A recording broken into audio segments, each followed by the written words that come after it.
Hello friends, welcome back to our YouTube channel. We are learning. So, ఈ వీడియోలో మనం కొన్ని నెంబర్ సిరీస్ లో క్వశ్చన్స్ చేద్దాం. మనం ఆల్రెడీ నెంబర్ సిరీస్ గురించి కొంత నేర్చుకున్నాం. ఇంకా నెక్స్ట్ వీడియో రిలీజ్ అవబోతుంది. సో ఆ వీడియోలో మిగిలిన నేర్చుకున్నాం. దీనికంటే ముందు కొన్ని క్వశ్చన్స్ చేద్దాం. ఇక్కడ మనకి ఇచ్చింది ఏంటంటే 12:60 అంటే 12-60 అనేది ఒక రిలేషన్ లో ఉన్నాయి.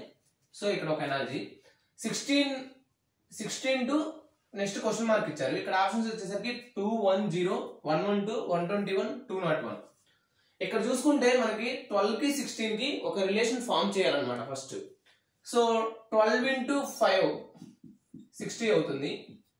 16 into 5 80 రావాలి. కానీ ఇక్కడ ఆప్షన్స్ లో 80 ఉందా? లేదు. కాబట్టి ఈ రిలేషన్ కాదనమాట.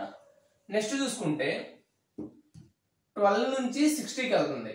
అంటే 12 60కి వెళ్తుంది. ఇప్పుడు ఏం చేయాలి? 12 divided by 2 that equal to 6 minus 1 that equal to 5. That means 12 into 5 60 అనుకుందాం. అంటే మనం ఇక్కడ ఏంటంటే guessing at the same time కొంచెం దానికి రిలేటబుల్ గా ఉండేది చూస్ చేసుకొని వెళ్ళిపోవాలన్నమాట. సిమిలర్లీ 16/2 అంటే 8 వస్తుంది. 8 minus 1 that equal to 7. So 16 into 7 that equal to 112.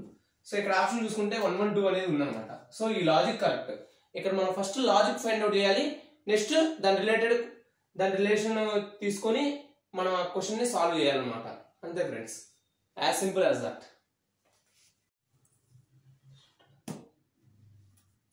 Friends, ఈ క్వశ్చన్ లో చూసుకుంటే మనకి odd one out find out చేయమన్నారు. ఇక్కడ వచ్చేసరికి 7 కి 147 వస్తుంది, 8 కి 192 వస్తుంది, 12 కి 432 వస్తుంది, 13 కి 506 వస్తుంది. వీటిలో ఆడ్ వన్ అవుట్ అనేది ఫైండ్ అవుట్ చేయాలన్నమాట. మనం చూసుకుంటే 7 147 ఈ రెండు డివైడ్ అవుతుంది. And at the same time 7 square వచ్చేసరికి 49. 7 స్క్వేర్ ఈ 49 into 3 దట్ ఈక్వల్ టు 147 అనమాట. సిమిలర్లీ 8 స్క్వేర్ వచ్చేసరికి 64. 64 into 3 దట్ ఈక్వల్ టు 192. సరిపోయింది. 12 స్క్వేర్ వచ్చేసరికి 144. 144 into 3 that equal to 432. Similarly 13 square వచ్చేసరికి 169. 169 into 3 507 వస్తుంది. కానీ ఇక్కడ చూసుకుంటే 506 వచ్చింది. So this is odd one out.